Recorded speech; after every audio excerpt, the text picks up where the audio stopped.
Frente al espejo, Sergi. Gracias de verdad por estar aquí esta tarde con nosotros y gracias también por aportar, porque vas a aportar tu testimonio. Pues a los 21 años tú tuviste una serie de experiencias, ¿no?, que trastocaron, cambiaron radicalmente tu vida, ¿no? Hablaremos un poquito de esto, pero antes vamos a poner antecedentes a las personas para saber quién es Sergi. Bueno, quién es Sergi lo vas a explicar tú, lo vas a decir tú. Yo más bien voy a decir qué es lo que hacías antes y lo que haces ahora, ¿no? Sergi, tú naces en 1975, estudiaste fisioterapia y psicopedagogía. Durante 10 años trabajaste como fisioterapeuta, ¿no? Pero la vida te llevó a dedicarte a lo que dentro de un poquito ya comenzaremos a explicar.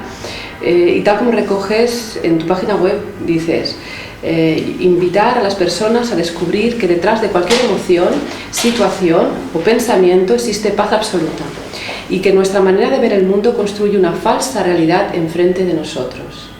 Actualmente, bueno, eres escritor y conferenciante.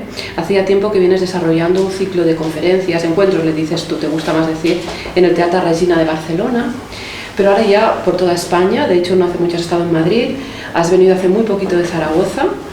Y también puedo decirlo, ¿no? Te vas a Latinoamérica, no tienes las maletas ya para irte a Colombia. Sí, el lunes mismo. Pues gracias de verdad por estar aquí. Y luego también a Estados Unidos, no paras. Sí.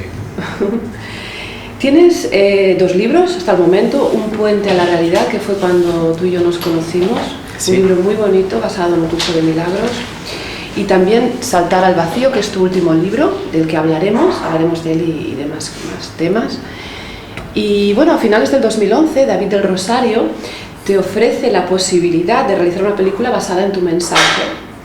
La película se llama Yo, libre, un viaje al instante presente. Esta película se puede descargar gratuitamente, ¿no?, por YouTube y Vimeo. Así es. Preciosa película, muy recomendable.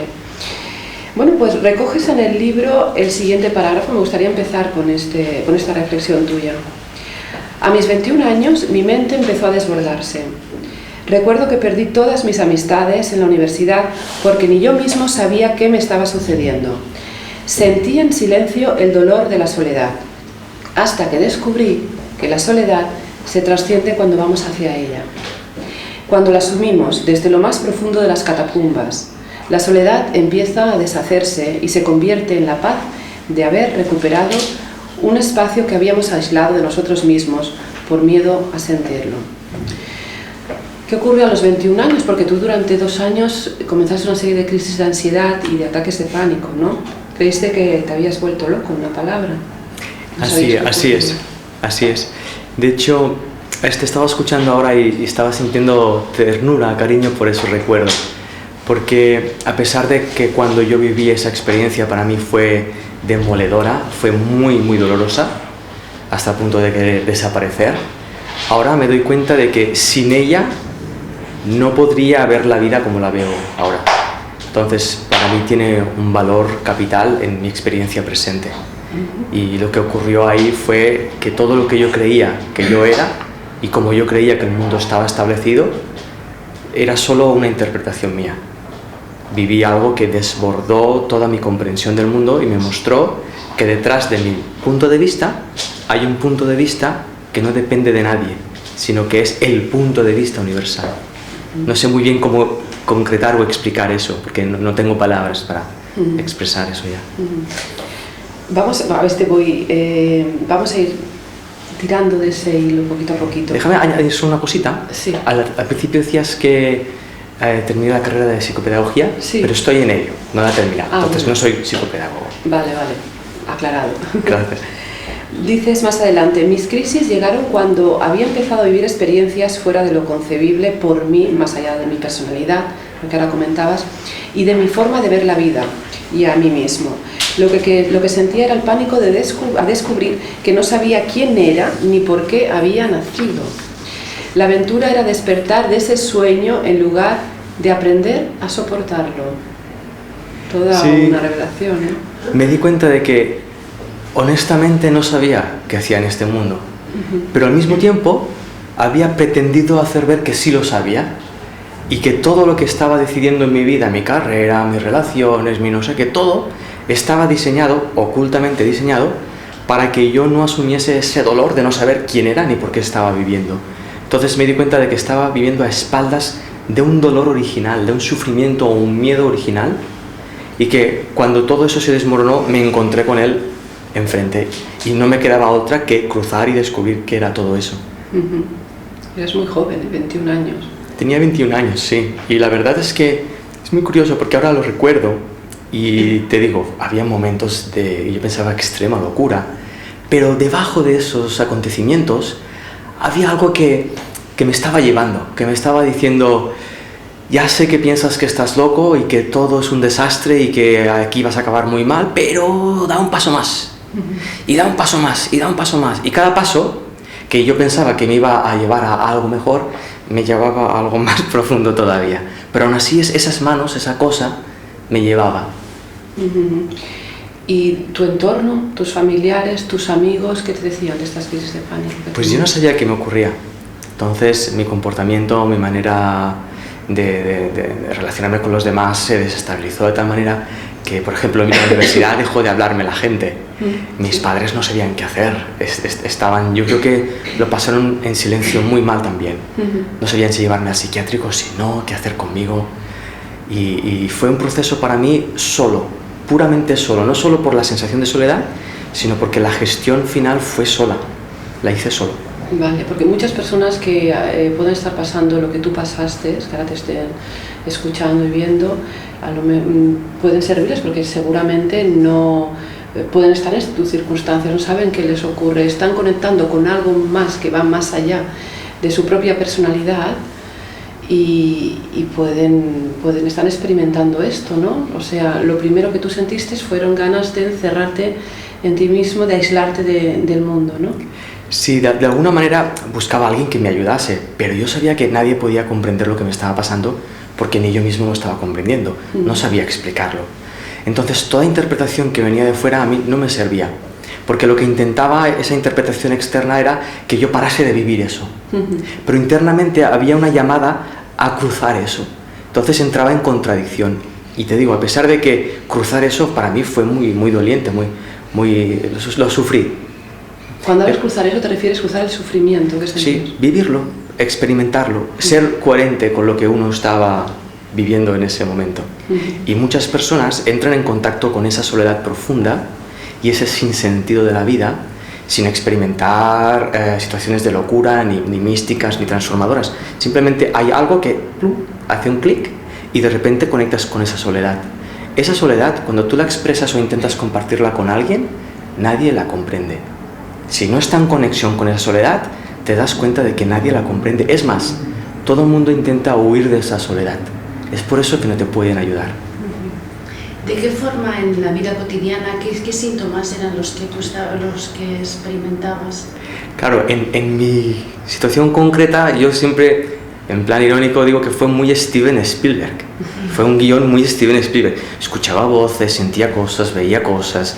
De repente, no sé, veía como lo que estaba viviendo como vida no era vida, sino que era un sueño. Veía la textura del sueño y eso yo no lo había vivido nunca. Yo pensaba que esto era realidad. No me daba cuenta de que esto es un estado mental, como cuando estoy dormido. Estoy dormido es un estado mental, estoy despierto es otro estado mental, pero yo lo llamaba realidad. Empecé a ver que esto también es un estado mental, bla, bla, bla. Y claro, yo estaba desbordado por tantísimas experiencias que al mismo tiempo de ser mucho más reales que mi cotidianidad anterior, no sabría cómo darles sentido, no las comprendía. me superaban. Y tienes un accidente, ¿no?, de moto en un momento dado. Yo en algún lugar he leído que en ese accidente también empezaste a oír voces.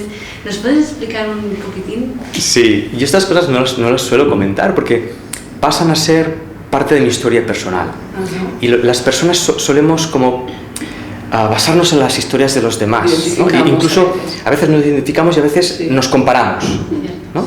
Y entonces llega un momento donde dejo de contar estas cosas. Pero la moraleja de esto, iba en motocicleta, llegaba hacia Barcelona, venía de trabajar, y algo, yo te lo explico con las pocas palabras que pueden describirlo, algo irrumpió en mi escenario, ¿no? Yo estaba en motocicleta y es como si se corta el escenario y aparece algo que me dice, vas a tener un accidente, déjate llevar. Y ese algo se va.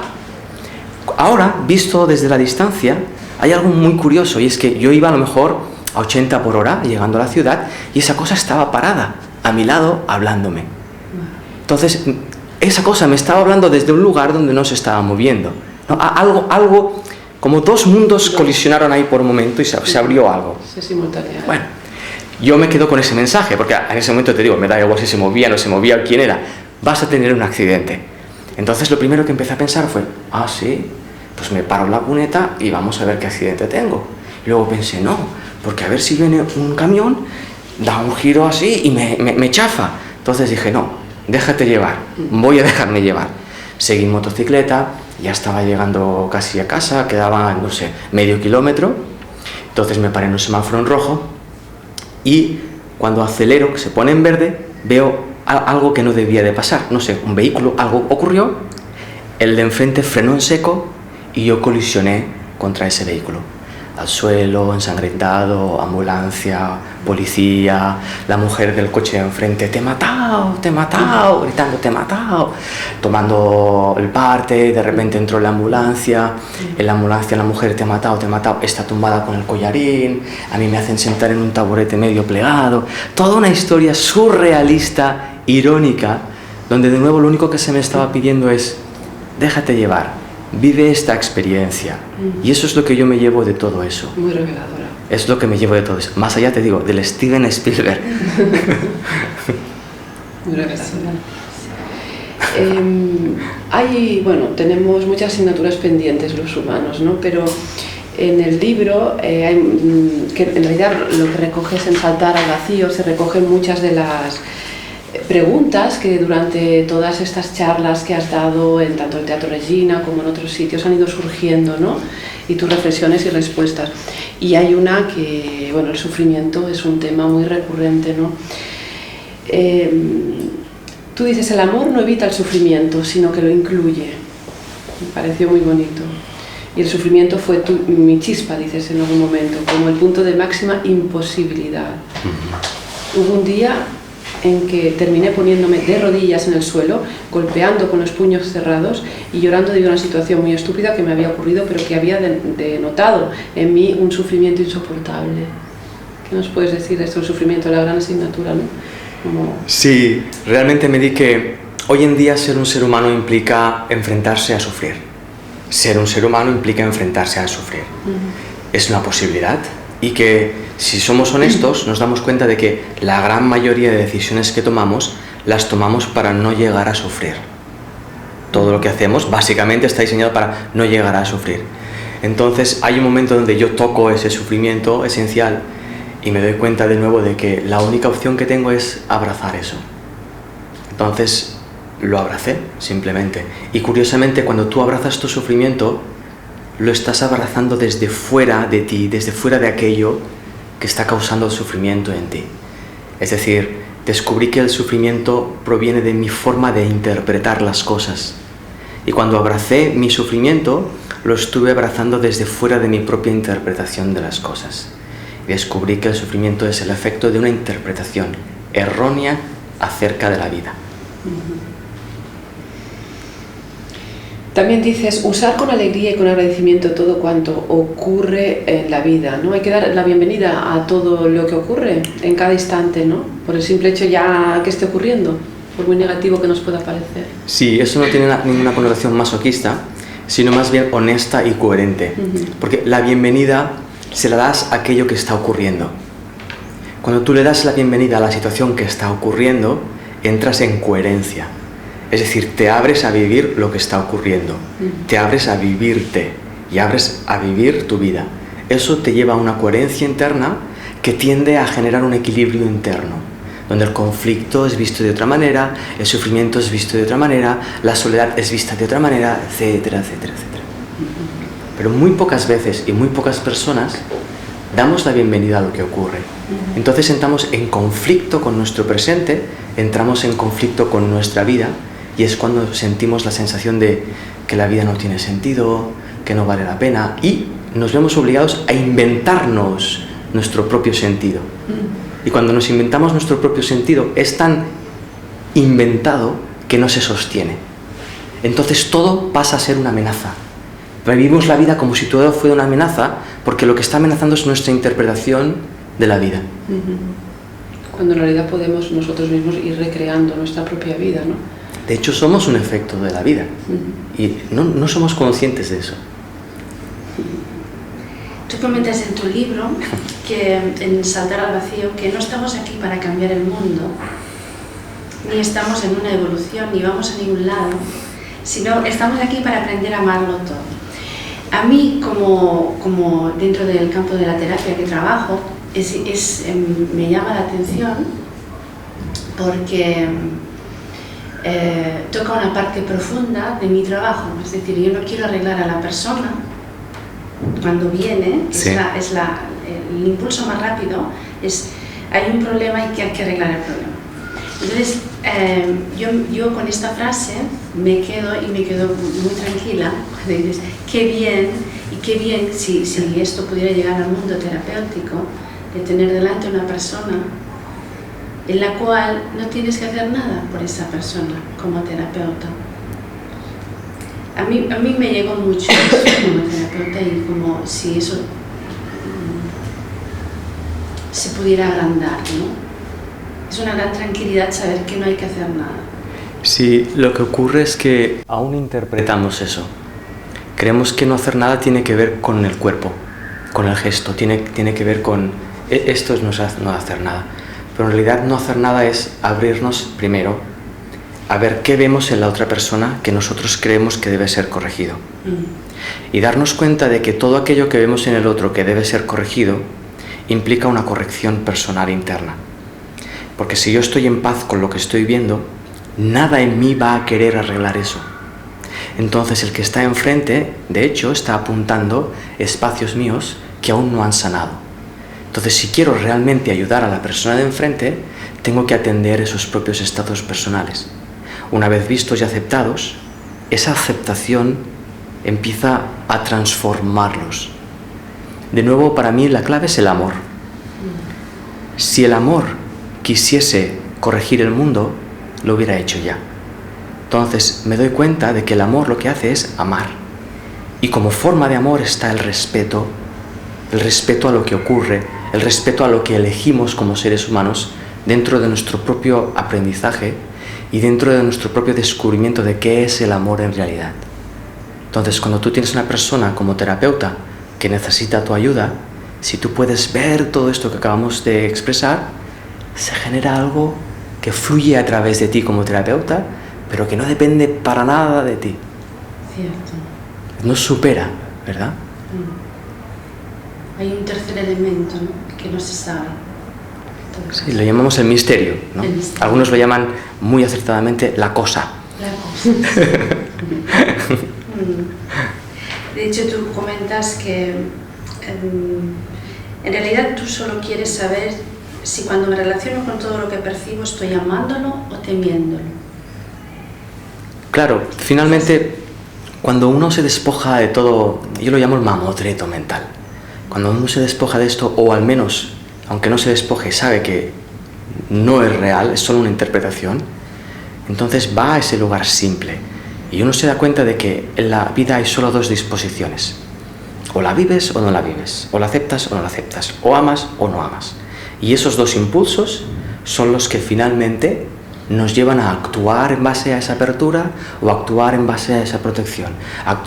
Sí, es solo esos dos impulsos. lo que convierte la vida de forma muy, muy simple. Sí. Una forma de vida muy simple. Porque o estás abierto o te das cuenta de que no y por lo tanto puedes decidir abrirte. El efecto de las dos cosas es el mismo. Depende de la decisión. Así es. Así es. Eso me lleva también a no luchar. Si yo estoy sintiendo tristeza, me doy cuenta de que detrás de esa tristeza hay una inconformidad. Esa inconformidad me lleva a un miedo y ya me doy cuenta de que estoy negándome a algo que finalmente es negarme a vivir esa tristeza. Entonces estoy en conflicto y en incoherencia conmigo mismo.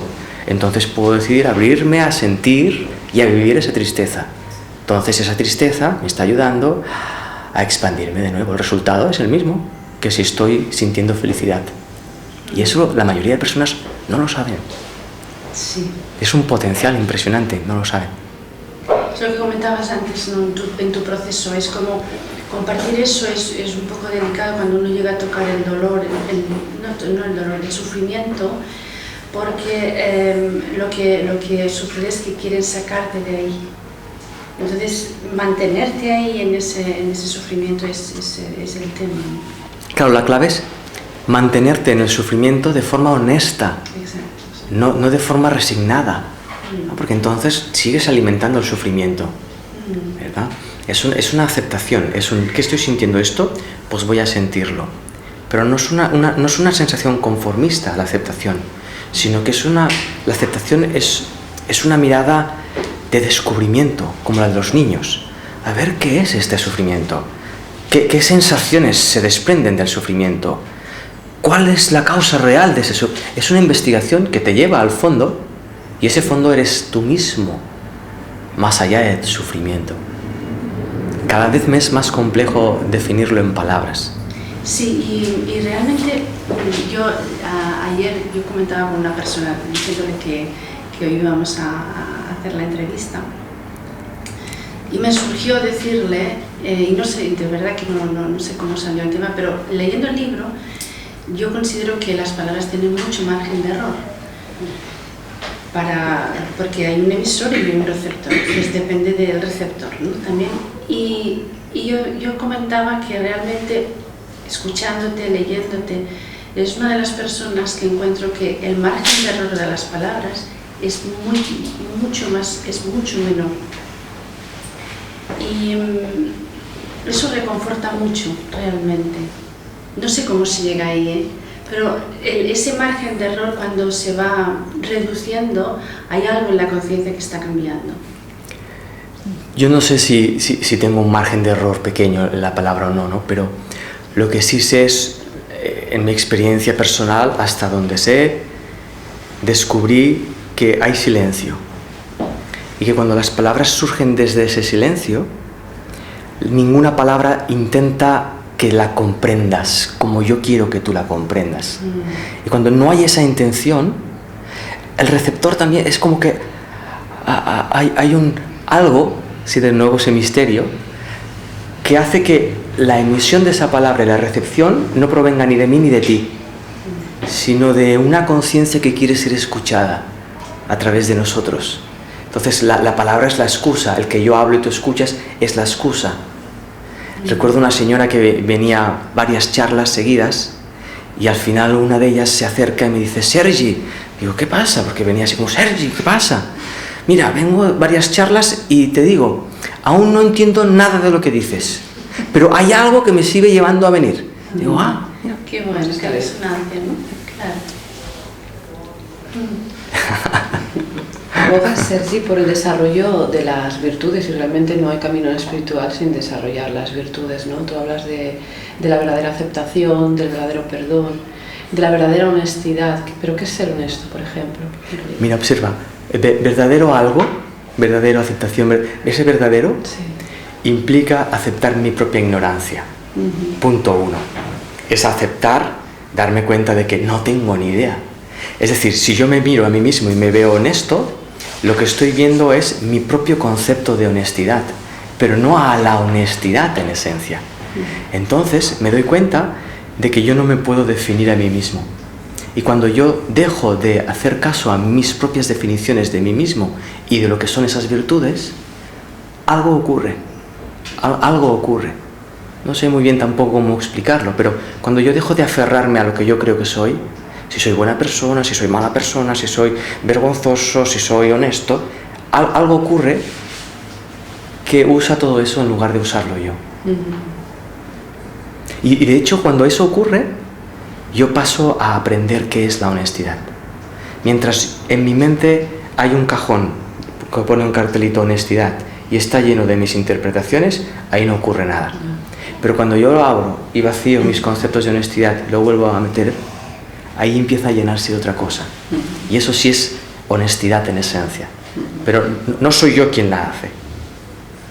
La experimento cuando suelto mi concepto. De ahí me doy cuenta también cómo la felicidad no es un concepto, no es una emoción, no es una sensación.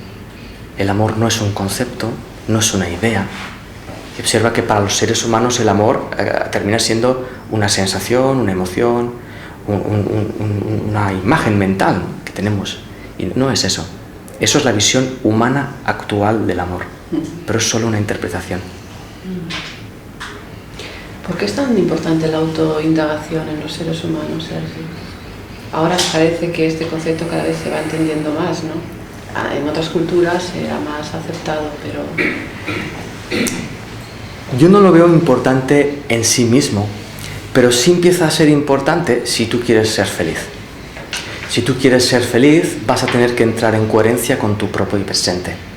Y la única forma de entrar en contacto real con tu propio presente es empezando a indagar dentro de tu propia historia personal, no con la intención de descubrir nada en ella, sino para descubrir que tu historia personal sigue siendo una interpretación, que esas interpretaciones no dan respuesta a quién eres, y ese viaje hacia adentro llega a un momento donde empiezas a ser consciente de espacios de ti mismo que ni tenías ni idea ni imaginabas que pudieran existir. De hecho, de ahí descubres que no eres tú quien siente paz, sino la paz que te siente a ti. Y eso para mí fue un vuelco, porque yo estuve toda mi vida intentando sentir la paz. Claro, intentar sentir la paz significa que la paz quepa en mí y yo la pueda sentir. Es limitar la paz a mi experiencia y yo sentirla. Cuando tú limitas la paz ya no es paz. De ahí que cuando yo sentía paz, entonces tenía miedo a perder la paz, con lo cual ya no estaba en paz, pero no me daba cuenta. Creía que los demás eran los culpables de que yo perdiera la paz. Eso es lo que hacemos proyectando nuestro propio miedo. Es un estado mental. Que también ocurre lo mismo con el control. También es otra asignatura a aprender. El control no nos deja ser felices, ¿no?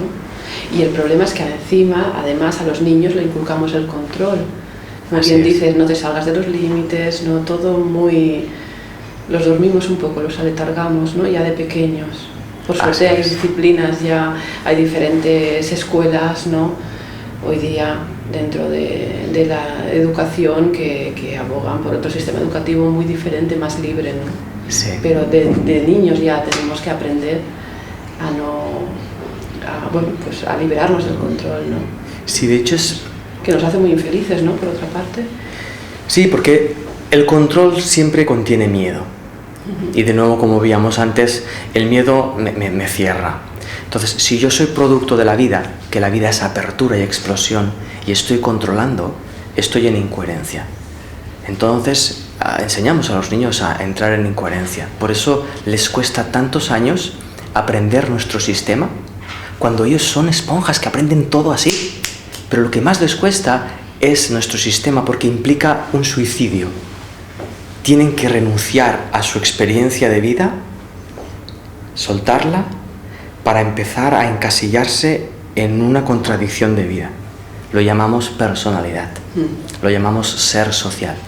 Y creemos que si nos salimos de eso sería un descontrol, eso sería abominable. Y esa es la mentalidad arrogante de la humanidad, que cree que este mundo sin los seres humanos sería un caos, cuando todos sabemos que sin los seres humanos este mundo volvería a entrar en equilibrio.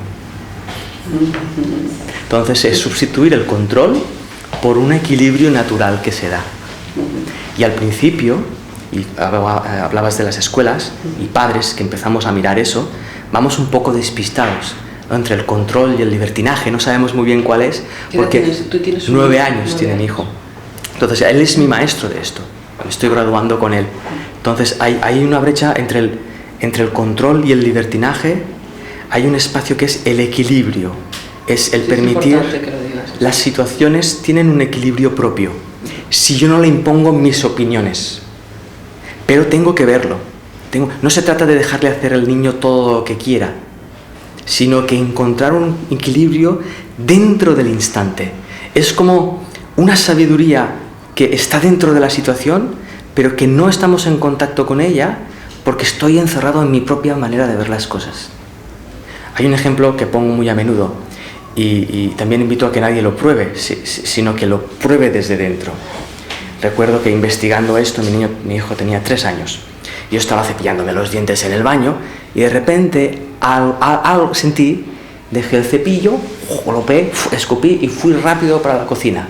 Justo a tiempo para estirar el brazo y coger el cuchillo que había cogido mi hijo de la cocina, sacarlo, ponerlo en su lugar, mirarlo a los ojos, y de ahí surgió unas palabras en las que él comprendió que no hacía falta coger eso. En lugar de correr, reñirle, porque reñirle implica que yo estoy sintiendo miedo a que se haga daño, entonces le estoy diciendo, tú eres el culpable de lo que yo siento, por lo tanto le estoy enseñando a él a culpar a los demás de lo que él siente, bla, bla, bla, bla. Hay una inteligencia que no vemos, pero está ahí para ser investigada y vivida. Que eso sucede cuando estás con la conciencia despierta, desde luego. Conciencia despierta significa coherencia. Y coherencia implica honestidad en uno mismo. Abrirse a vivir lo que vive. Sergi, ¿el vacío es lo mismo que la nada? Podría ser un sinónimo, pero es muy curioso porque uno experimenta el vacío cuando se dirige de sí mismo hacia ese espacio interno. Entonces experimenta vacío de yo, vacío de ego, vacío de opiniones. Pero si se queda un instante ahí, se dará cuenta de que ese vacío de yo es una plenitud del ser. Entonces ese vacío se convierte en plenitud. Muchas personas dicen, no, es plenitud, otros no, es vacío, porque lo viven desde dos prismas, pero es el mismo lugar. Es el mismo lugar. ¿Y la nada también? La nada también. La nada también. Es un espacio de silencio, donde sí, tú puedes ver tus opiniones, pero ya no tienes interés en ellas. Y no tener interés en mis opiniones no es un menosprecio, simplemente no me interesa. La atención está puesta en otro espacio. ¿Tú eres consciente, Sergi, en todo momento? No sé si la pregunta es complicada o no. ¿Tú eres consciente en todo momento de esa gran conciencia, la redundancia, que hay detrás de todo, de la vida? Esa gran conciencia que algunos llamarán vida, Dios, equilibrio. Sí. La pregunta es si eres consciente en todo momento. Soy consciente todo el tiempo, pero hay una paradoja, tanto en la pregunta como en la respuesta. Y es que ser consciente del presente no puede ser todo el tiempo, solo puede ser un instante. Y siempre ocurre eso. Porque la vida está hecha de instantes, ¿te refieres? Así es. De hecho, todo el mundo es consciente del presente, pero no es consciente de que lo es. Cuando somos conscientes de que no estamos siendo conscientes del presente, estamos siendo conscientes del presente. No sé si me explico ahí. Entonces todo el mundo está siendo consciente del presente, pero no disfrutamos de eso porque no somos conscientes de que somos conscientes del presente. Y cuando somos conscientes de ese presente, hay una coherencia. ¿Y la verdadera libertad, se puede decir? Así es. Dejas de reaccionar. O incluso si reaccionas, dejas de reaccionar ante la reacción. Siempre hay un espacio donde tú te puedes parar. Y ese es el presente. ¿Cómo se consigue eso, Sergi? Porque parece muy complicado. No sé cómo conseguirlo. Solo sé que ocurre siempre para todos. Ese instante del presente es lo que genera la conciencia. Siempre está ahí. No hay un instante en mi vida en que no ocurra. Entonces, conseguir algo que siempre está ahí implica hacer ver que no está ahí. No sé si me he explicado. Es decir, para yo conseguir sentarme donde estoy sentado, tengo que creerme que estoy de pie. Y al creerme que estoy de pie, creo que estoy de pie y que no puedo conseguir sentarme todo el tiempo. Es un constructo mental de nuevo. ¿Sí? Cuando empezamos a soltar nuestras opiniones, automáticamente empezamos a descubrir este espacio presente, que es constante, no es alcanzable, más bien eres alcanzado constantemente por él. Es más bien un permiso que te das a descubrir todo esto. He visto gente, y yo, de muy joven, grandes buscadores, sin darnos cuenta de que a más buscas aquello, más confirmas que no lo tienes. Por lo tanto, a más quieres, más estás no queriéndolo. Y eso es muy complejo de mostrarlo a alguien, porque si tienes la conciencia puesta en esa búsqueda, te va a jurar y perjurar que sí lo está buscando, cuando es obvio que no. O sea, no buscamos, se encuentra. Eso es. De hecho, muchas personas entran, por ejemplo, en estados místicos o transformaciones de vida, cuando ya cansados, hastiados, lo sueltan y ¡oh! Entonces ocurre algo. Y siempre ocurre en lugares, momentos insospechados.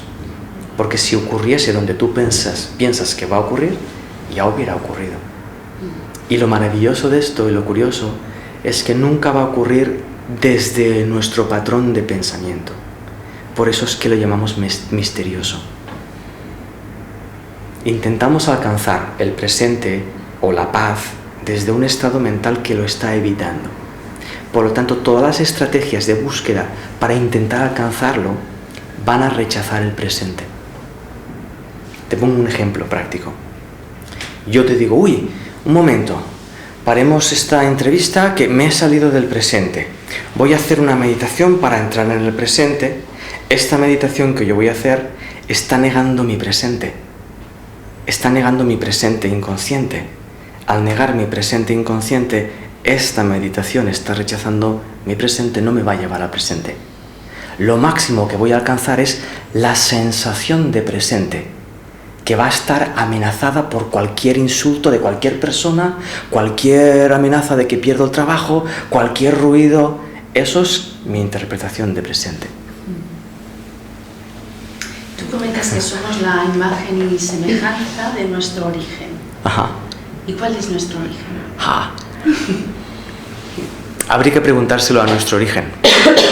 Yo no tengo palabras, no puedo descubrirlo.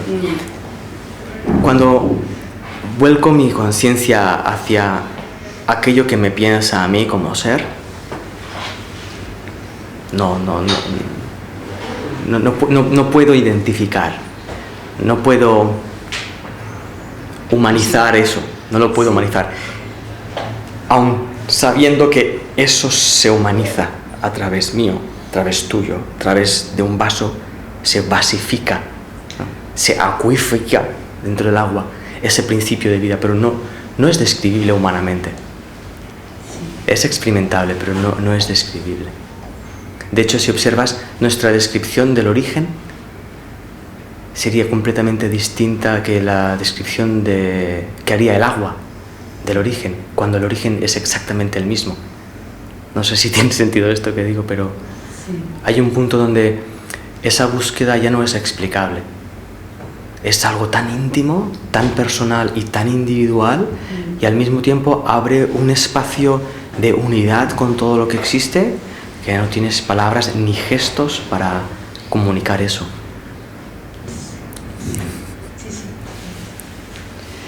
Te he escuchado decir a ti y también a más personas que para mí tienen un estado de conciencia muy elevado, que yo no acabo de comprender, creo que no lo comprenderé en años que viva, ojalá, pueda... supongo que esto si no se experimenta, si no se transpira, realmente no se puede decir. Aún en el dolor más punzante podemos ser felices. Yo esto mi conciencia, mi mente no lo puede entender. Aún en el dolor más punzante podemos ser felices. Esto tú lo has dicho y lo he escuchado también a algunas personas. La mente humana no puede comprender esto porque lo comprende. Me explico. Cuando tú dices dolor, tú estás hablando de un concepto. Y cuando tú dices felicidad en contraposición a dolor, es otro concepto. Entonces es imposible que a través del dolor o en el dolor yo consiga esta cosa, porque conceptualmente observada son opuestos. Sin embargo, si yo me doy cuenta de que ninguna de esas dos cosas son conceptos, entonces me abro a experimentar. Cuando yo me abro a sentir el dolor, me doy cuenta de que es una de las sensaciones más presentes que existen, el dolor. Yo me pregunto, si yo voy a sentir felicidad en algún momento, ¿en qué momento va a ser el momento en que sienta felicidad? ¿Cuál es el único momento que tú tienes ahora mismo a disposición para sentir la felicidad? ¿En qué momento de tu vida es el único momento en el que podrías sentir felicidad? Y te encuentras... Ahora iba a decir en la ahora. No sé. Solo en el ahora puedo sentir felicidad. No la puedo sentir ayer ni la puedo sentir mañana. Solo puedo sentir felicidad allá donde mi conciencia está sintiendo. Por lo tanto, va a ser ahora. ¿Bien? ¿Lo tenemos? Vamos, ¿me acompañas? Te acompaño. Vamos allá. Entonces, ¿qué ocurre cuando hacemos esto? Ah, vale, pues vivo el presente. Me doy cuenta de que en el presente estoy sintiendo dolor. Entonces, ¿qué ocurre? Que la mente dice, ah, no, esto no es la felicidad, y se aparta de ahí, con lo que se aparta de la experiencia feliz. Lo que hacemos es, ¿qué estoy sintiendo en el presente? Dolor. ¿Y qué hago? Sentir dolor. ¿Por qué? Porque es lo que estoy sintiendo.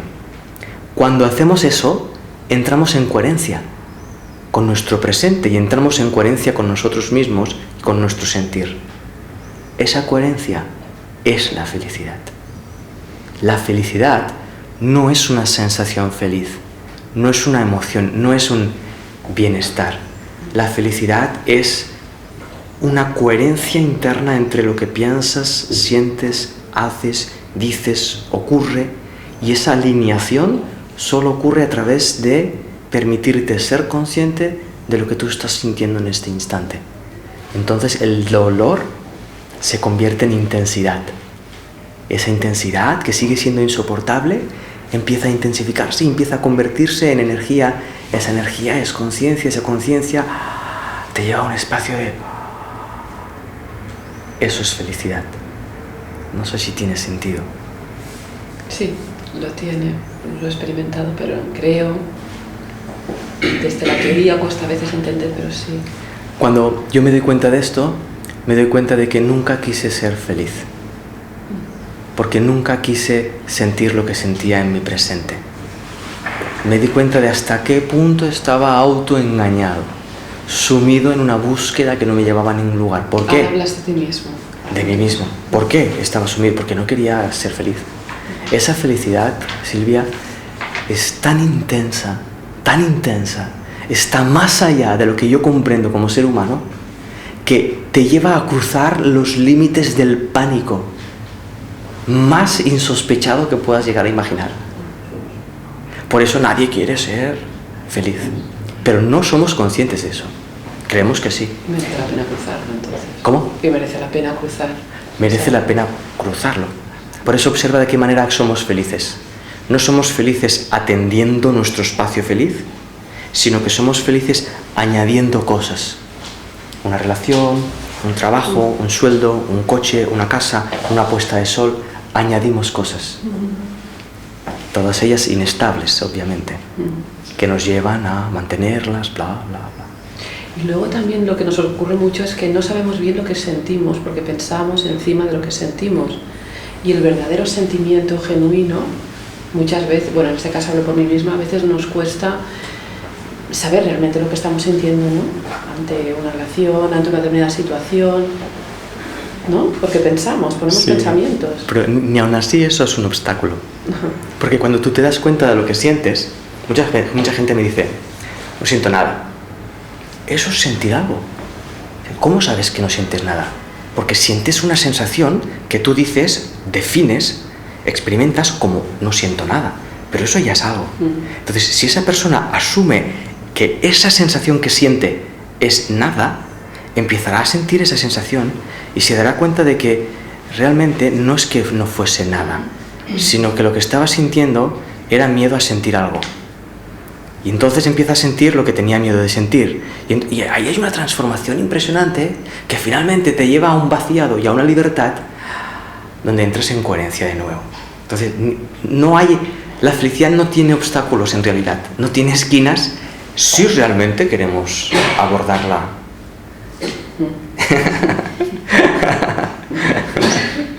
Sergi, ¿cómo sabemos si pensamos un pensamiento feliz o uno que genera sensación de felicidad? Oh, qué buena pregunta. Cuando tenemos la duda, cuando dudamos, es un pensamiento que genera sensación de felicidad. Porque cuando es un pensamiento que surge de la felicidad, es obvio. O sea, no tiene comparación. No sé si conocéis Lester Levinson. Ella hace un proceso de autoindagación a través de una enfermedad diagnosticada terminal, y en ese proceso empieza a entrar en espacios de felicidad que él describe en su biografía como inimaginables. En esa intensidad donde se da cuenta de que eso no lo ha vivido nunca antes y que no tiene opuesto. No es amenazable, a no ser que tú pienses que sí. Qué interesante, no tiene opuesto, no es dual. No es dual.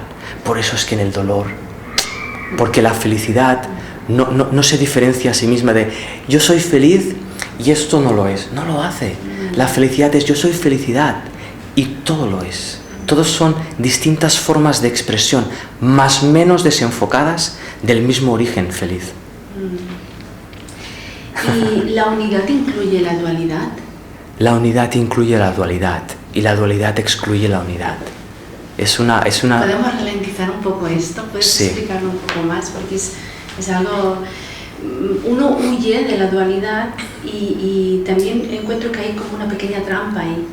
Sí. ¿Recuerdas que desde nuestro esquema mental no podemos alcanzar la unidad? No podemos. Desde la perspectiva dual no puedo alcanzar la unidad. Cuando yo proceso, pienso o intento alcanzar la unidad desde mi perspectiva dual va a separar la unidad de la dualidad y va a decir que para alcanzar la unidad tengo que evitar la dualidad. Y me pasaré 54 años meditando para evitar la dualidad, cuando lo que haré será potenciar la dualidad y esconderla en mi inconsciente, generando sensaciones de que yo estoy en un estado cuando es dual. Cuando muchas personas, y yo he sentido eso, sentimos ese espacio de falsa unidad, lo sabemos cuando empezamos a ver a los demás menos evolucionados que nosotros. Cuando vemos a los demás menos espirituales, estás en plena dualidad. ¿Sí? Eso es un marcador. Y mucha gente que entra en ese espacio autogenerado de unidad, como es autogenerado y es falso, es tan inestable que necesito protegerme de todos los que están menos elevados para mantenerme elevado. ¿Sí? Eso, bueno, cada uno sabrá su historia al respecto. Cuando entres en un espacio de unidad, te das cuenta de que lo está incluyendo todo. No lucha con nada.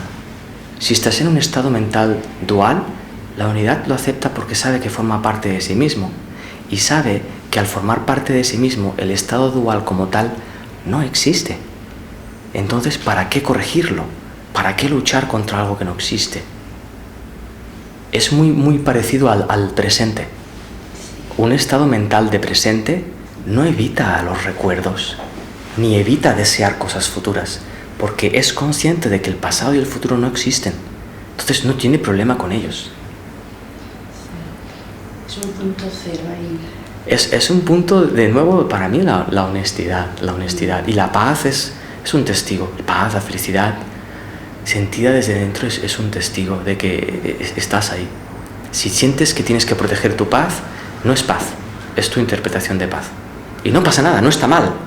Simplemente acabas de localizar dónde estás situado para soltar eso, entrar en tu presente. ¿Qué opinas sobre la ley de la atracción, que tanto se ha escrito sobre este tema? Porque claro, bueno, sí que te he escuchado decir, no es verdad, no atraemos nada en realidad, con lo cual te has cargado todos los libros y todo lo que hay escrito sobre esta ley. Primero tenemos que entender que las leyes que establecemos los humanos las establecemos en base a nuestro punto de vista. Por lo tanto, no hay ninguna ley incorrecta. Si yo me pongo la gafa azul, veré leyes azules. Todas son correctamente azules. pongo las gafas amarillas, todas las leyes que sostienen este espacio son amarillas. No hay nada correcto ni incorrecto. Lo que yo descubro es que cuando entro en este espacio de unidad del ser, todo lo que ocurre en mi vida simplemente es algo que emerge en mi conciencia. No es algo que yo estoy atrayendo. ¿Cómo puedo atraer algo que soy yo? No lo puedo atraer. Imagínate, vamos a pensar por un momento que yo soy mi cuerpo. ¿Cómo puedo atraer mi cuerpo a mí? Si ya lo soy. No puedo atraer mi cuerpo. Sí lo puedo, pero no puedo. Un momento que no he traído mi cuerpo, tengo que atraer mi cuerpo. No es posible, porque soy yo.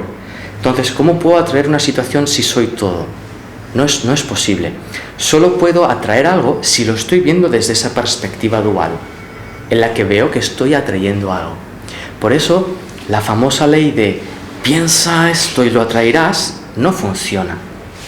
No funciona a no ser que entre a un espacio esencial del ser desde el que estoy generando todo lo que ocurre. Entonces ahí sí que puedo transformar cosas, pero antes tengo que asumir todo lo que ocurre para alcanzar ese espacio del ser. Y de nuevo, no es un menosprecio a esa ley, no es que esté incorrecta, para nada, porque la sensación de que atraemos cosas está. Así como la sensación de que si pienso un recuerdo, da la sensación de que está en el pasado, pero también es falso, pues todos son sensaciones, y es correcto. El sol no da vueltas alrededor del planeta Tierra. ¿Explicaste el recuerdo otra vez? Has dicho sí. Eso es muy interesante, porque pensamos un recuerdo y creemos que lo que estamos recordando pertenece al pasado, pero es mentira, porque yo estoy pensando ese recuerdo ahora. Por lo tanto, mi cerebro está construyendo ese recuerdo ahora. Si mi cerebro está construyendo ese recuerdo ahora, no tiene nada que ver con el pasado. Pero nada. sí es una historia que ya hemos vivido. Lo que ocurre es que nos da la sensación de que es una historia que ya he vivido. Pero observa, si yo miro ese recuerdo, es muy posible que sienta la misma sensación emocional que cuando creo que viví ese recuerdo. Por lo tanto, estoy en el presente. Eso es un uso distinto del cerebro que solo podemos empezar a hacerlo cuando cuestionamos la forma en la que pensamos. Expreso. Estamos sometidos a nuestra forma de pensar producto del cerebro. Creemos que lo que ofrece el cerebro y cómo lo ofrece es lo que es la realidad y cómo es el pensamiento. Pero hay muchísimas formas de pensar. Nuestra forma de pensar asociando ideas es una de muchas. Entonces, cuando nos damos cuenta de eso y empezamos a cuestionar, a investigar, a autoindagar, me doy cuenta de que los recuerdos no nacen del pasado, no están en el pasado, sino que están en el presente. Por lo tanto, todo es reparable en el presente. De hecho, una continuidad en el presente, poco a poco se va resignificando el pasado sin atenderlo casi, ¿no? Esa es la clave, subrayo, sin atenderlo, sin intentarlo. Exacto. Ocurre tal cual. Justo ayer en Zaragoza alguien preguntaba al respecto y le expresaba que un día me levanté, hice el desayuno sintiéndome extraño, livianamente extraño, alegre, no sabía por qué, hasta que de repente fui a recordar algo y me di cuenta de que amaba todos mis recuerdos.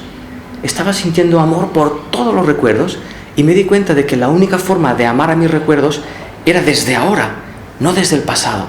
Y ahí descubrí que si me abría a asumir todos esos recuerdos, así llamados recuerdos, me liberaba de ser el producto de todo lo vivido. ¿Cómo es posible que yo fuese el producto de todo lo vivido si estoy en un instante que no he estado nunca? No puedo ser el producto de todo lo vivido. Solo puedo ser la conciencia que está ocurriendo en este instante. Es algo maravilloso. No sé si es maravilloso o no, pero sí sé que a mí me supera. Sí, totalmente. A mí me supera por completo. Pone mi percepción de mi propia humanidad, la pone a un lugar de: Sergi, por favor, asume tu absoluta ignorancia. Sí. Y ahí entrarás en paz. Sí. Yo te quería preguntar por la enfermedad, puede que también Lourdes tenga unas preguntas sobre el tema, porque nos dices que la enfermedad nos muestra que existe una parte de nosotros que no está aceptada completamente. Bueno, no sé si se podría decir así. Esto aún no está aceptado. Esto tendrá sentido cuando el cuerpo médico lo acepte, porque es el grupo de personas que determinan lo que son las enfermedades y cómo se originan. Sin embargo, muchas personas estamos vislumbrando otra realidad acerca de eso y lo estamos poniendo encima de la mesa. Y yo hago eso, pongo encima de la mesa. Y lo que yo descubro en mí es que cuando la enfermedad ocurre, lo que está mostrándome es el efecto de una incongruencia interna. Déjame usar, hablabas de David del Rosario, el director de Yo Libre. Sí. Él está investigando muchos estudios que se han hecho en el pasado que pueden revolucionar nuestra sociedad, pero que no lo hacen porque no fueron rentables económicamente y se pusieron en un cajón. Uno de ellos es algo muy interesante y es sobre la osmosis. Él me explicaba que el cuerpo humano tiene un equilibrio interno al que tiende todo el tiempo. Es una osmosis, es una autorreparación constante. Pero él se da cuenta en ese estudio algo muy interesante. Cuando te ataca un león, como lo que prima es la supervivencia, la energía de esa homeostasis no importa. Lo que importa es toda esa energía en el sistema músculo-esquelético para salir corriendo de ahí. Eso implica que ¿para qué generar espermatozoides? No los necesito, tengo que huir del león. ¿Para qué segregar ahora insulina? ¿Para qué terminar de digerir? Entonces, todo eso se para. La pregunta es, hoy en día, ¿cuánto rato durante el día estamos amenazados por un león que no existe? Constantemente. Entonces, él empieza a hacer la correlación, impotencias, úlceras, diabetes, empieza a darse cuenta de cuantísimas enfermedades ocurren en órganos que pierden su capacidad de equilibrarse. Eso a mí me indica que hay un espacio interno que está en lucha constante, que está sintiéndose amenazado constantemente por la vida. Y ahí me lleva a darme de cuenta, de nuevo, ¿cómo es posible que yo me sienta amenazado por aquello que me da vida? Mi vida es aquello que me permite existir. Si me permite existir, ¿cómo es que va a querer amargarme? Y ahí es donde empiezo a darme cuenta de que quien se está amargando soy yo mismo, con mis opiniones. Detrás de una enfermedad hay un juicio desenfocado acerca de la vida. Hay hilo para estirar. Hay hilo para estirar. Muy poca gente cree eso. Y la ciencia todavía no está investigando eso porque tampoco es rentable económicamente. Así es. Podemos pasar a las preguntas, ¿no? Bueno, antes de comentar. ¿Quieres añadir alguna cosa más antes de pasar a... Es un pequeño cuestionario así rápido que hacemos a todas las personas que vienen frente al espejo. Si quieres decir algo y si no... No tengo nada más que añadir. ¿Qué es para ti ser feliz, Sergi? Y si eres feliz ahora, del 1 al 10. Algunas cosas a lo mejor se van a repetir, pero tienes que hacerlo de manera un poquito... Vamos allá, vamos allá. Del 1 al 10. Soy completamente feliz. Y la otra parte de la pregunta... Si eres feliz ahora, del 1 al 10. Sí, soy feliz, completamente feliz. Un 10. Muy bien. ¿Qué es el éxito y qué es el fracaso? Wow. El éxito es alcanzarse uno mismo, es decir, ser completamente feliz. El fracaso es intentarlo. Y quedarte en el intento. Así es. ¿Qué es lo más inteligente que se puede hacer en la vida? ¿O que merece la pena en la vida? Disfrutarla. ¿Hay un propósito perfecto para cada una de las almas que están aquí? Así es. Existir. ¿Qué opinión te merece la gente que quiere salir de la vida a través del suicidio? No tengo opinión, pero siento tremenda compasión y cariño por ellos. Mucho cariño. Mucho. ¿Qué es lo máximo que has hecho por amor? Me vino a la mente nacer. Nacer. ¿A qué temes más, al dolor o a la muerte? Si le temes a alguna. El dolor. ¿La injusticia la hacemos nosotros, Sergi? Sí, obviamente. Nosotros determinamos qué es justo y qué no. El amor es el motor del mundo, la tengo que hacer, pero... es lo único que existe. ¿La espiritualidad consiste en buscar sentido de la existencia? Es en permitirse ser sentido. Permitirse ser... El sentido. Es importante para realizarnos como seres dedicar un tiempo diario al silencio y al trabajo interior. La meditación, meditación sea la que sea, o el silencio y el trabajo interior. No tiene por qué, no lo sé. No tiene por qué. No tiene por qué. Vale. Las flores no lo hacen, por ejemplo. No. ¿Hemos entrado en una época de voluntad y compromiso? Tampoco lo sé, es muy individual, tremendamente individual. Un lema para el ser humano del futuro. Si fueras un publicista y tienes que hacer un eslogan, ¿cuál sería el lema que... Para el ser humano del futuro que viene? Gracias. Gracias. ¿Qué es para ti el milagro? Ser consciente de mí mismo, de fuera de mis propias interpretaciones. Eso es un milagro. ¿Qué valores te han impactado más de otros seres humanos? ¿O alguien que te haya influido especialmente en tu vida? El valor, el coraje. El coraje. ¿En alguna persona en especial? Nikola Tesla, por ejemplo. Madre Teresa de Calcuta.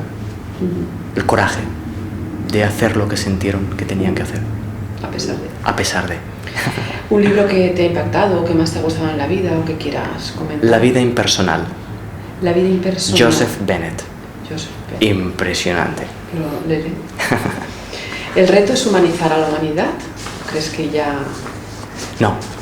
El reto es ser honesto conmigo mismo. Ser honesto conmigo mismo. Sí.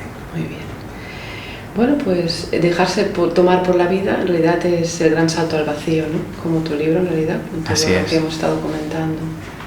Te quería agradecer de verdad esta charla, es una charla por todos los conocimientos que has aportado, y me gustaría acabar con una de las frases de tu libro, creo que está hacia el final también, sobre todo porque creo que tú realmente eres un guerrero espiritual. La frase dice así: el guerrero es aquel que da la bienvenida a todo aquello que se pone enfrente. Su fortaleza está en la no necesidad de defenderse de nada.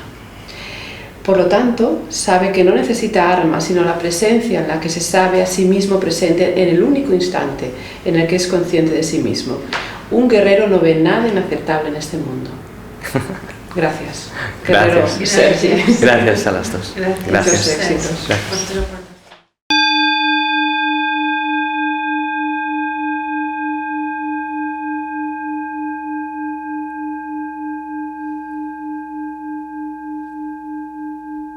Bueno, sigo tu trayectoria, veo lo que estás haciendo, te veo en Madrid en un teatro repleto, 350 personas, no, eso leí en un escenario, viajando sin parar,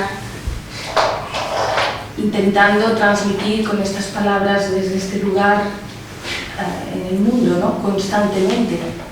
Y me pregunto, ¿cómo se vive eso como ser humano, como persona, ¿no? ¿Hay una entrega o yo proyecto o entiendo una entrega casi constante, ¿no? No sé, me pregunto cómo lo estás viviendo, qué se necesita para poder estar ahí tanto tiempo y con tanta gente. Eso es una de las cosas con las que recientemente he estado lidiando, ¿no? Encontrar ese lugar, y hasta donde yo sé tiene que ver con la disponibilidad, porque no soy yo quien hace nada de esto, no soy yo quien llena un teatro, ni tan siquiera soy yo quien quiere ir a dar una charla a un teatro. Todo esto surge en mi vida, entonces yo lo que permito es mi disponibilidad. Cuando yo estoy disponible hay unos hilos que lo mueven magistralmente. Entonces el hecho de ser papá no está reñido con el hecho de viajar tanto, porque hay una inclusión, el hecho de ser marido no excluye, hay una inclusión, se da, porque al final es vida, la vida no son secciones ni apartados. Entonces cuando estás disponible a tu propia vida y ocurren estas cosas, todo tiene un sentido y todo está integrado en todo. No sé explicarte más allá de esto. A veces me llaman personas para que les diga cómo potenciar sus talleres, cómo publicar sus libros. Yo no tengo ni idea, porque no lo hago. No sé qué gestión hacer, y tampoco sé cómo gestionar el viajar tanto, ni cómo gestionar familiarmente mi ausencia. No lo sé. Solo sé que al estar disponible, desde un espacio de honestidad, todo es atendido por todo. Y esa exposición, ¿no? Porque hay una exposición. ¿No sientes miedo? No siento miedo, porque te digo, no soy yo quien yo hablo. Si yo fuese a dar una charla yo ante la gente, tú imagínate, ¿qué digo? ¿No? Pero lo que hago es, yo voy y me siento, y entro en silencio. Y sí que es cierto que ese silencio se expresa en palabras, pero no soy yo quien hace eso. Cuando uno no está dentro de esta perspectiva mental, no lo comprende. De hecho, no se lo cree. No se lo cree. No hay una intención personal mía en lo que hago, pero sí hay una disponibilidad a hacerlo. Estoy disponible. Y sí que es cierto, por ejemplo, después de una exposición tan grande, hay una sensación de retirarse, de estar solo, de nutrirme del silencio, de nutrirme de integrar todo lo que yo he dicho, porque yo también lo escucho. Yo soy un público más de una charla, porque todo lo que estoy diciendo está impactando en mi humanidad, estoy aprendiendo, estoy descubriendo, me está moviendo mi encaje humano. Entonces, integrarlo, asimilarlo, madurarlo.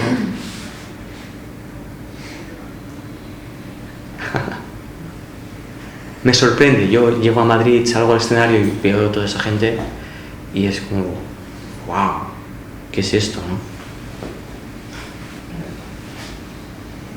Gracias por la pregunta. ¿Tienes bibliografía, Sergi, de referencia? ¿Tienes bibliografía de referencia tú?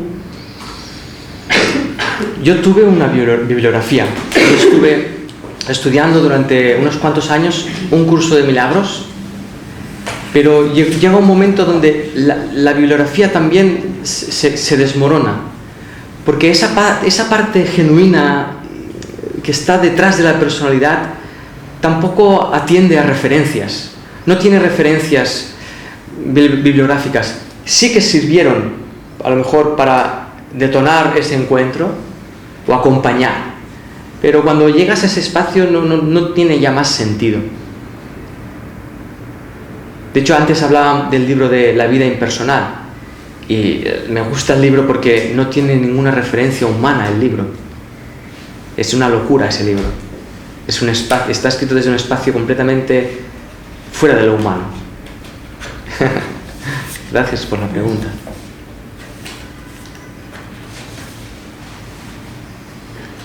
Yo llevo mucho tiempo intentando ir a alguna de tus charlas, imposible, porque como es el miércoles yo no puedo. A través de Begoña ha llegado esta ocasión y estoy encantada, y especialmente encantada porque he descubierto que soy feliz. Yo pensaba que no lo era, porque me siento coherente con todo lo que llevo. Y digo, pues sí, pues soy feliz. Muy bien, así que gracias, ¿no?, por descubrirme eso, porque yo, para mí, ser feliz igual a alegría. Y claro, en estos momentos, pues hay muchos momentos de mi vida en que no hay alegría. Yo la encuentro a faltar, echo de menos esa alegría natural que surgía en mí en otro momento de mi vida, ¿no? Y entonces, al no encontrar esa alegría, pensaba que no era feliz. Pero ahora resulta que si asocié la felicidad a la coherencia, pues soy feliz. ¿Viste? Lo he visto. Y de repente surge una carcajada interna. Sí. Esa carcajada lleva acallada tantos años ahí esperando. Que no te da queen. Y bueno, la pregunta era, así que gracias por esto, ¿no? Claro. Por ponérmelo aquí delante, fantástico.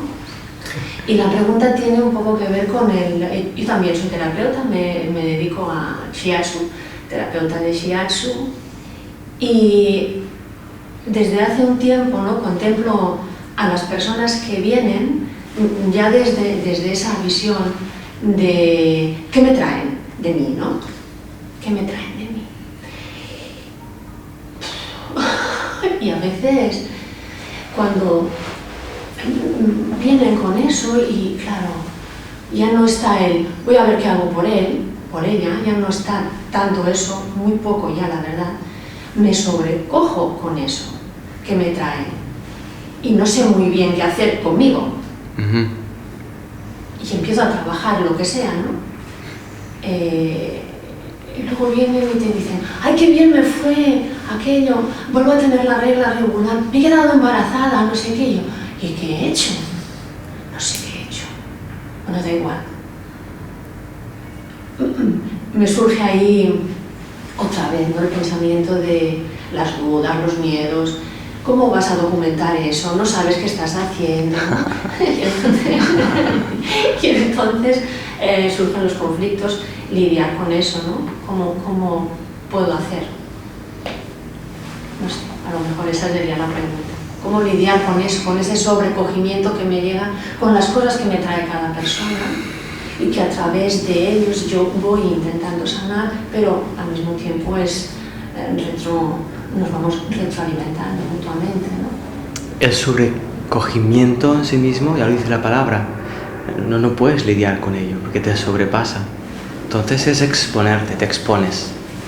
Y eso es una de las actitudes mentales que los seres humanos no hacemos, porque hemos vinculado exposición con peligro.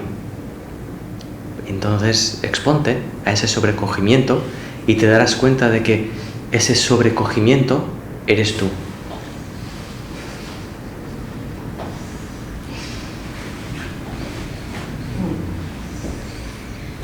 Entonces no hay nunca una relación con ese sobrecogimiento que te lleve a un bienestar. No lo hay, porque descubres que tú eres eso con lo que te relacionabas. Entras en unidad con eso. No sé si tiene sentido. Lo tendrá. Y también algo que expresabas, que preguntabas en voz alta, ¿no? Como, ¿qué he hecho, no? ¿Qué ha ocurrido ahí, no? Y lo que hacemos es no interferir. Cuando no interferimos, las cosas pasan. A todos los sentidos, relaciones, economía, Cuando uno no interfiere con su manera de ver, ocurren cosas. Gracias.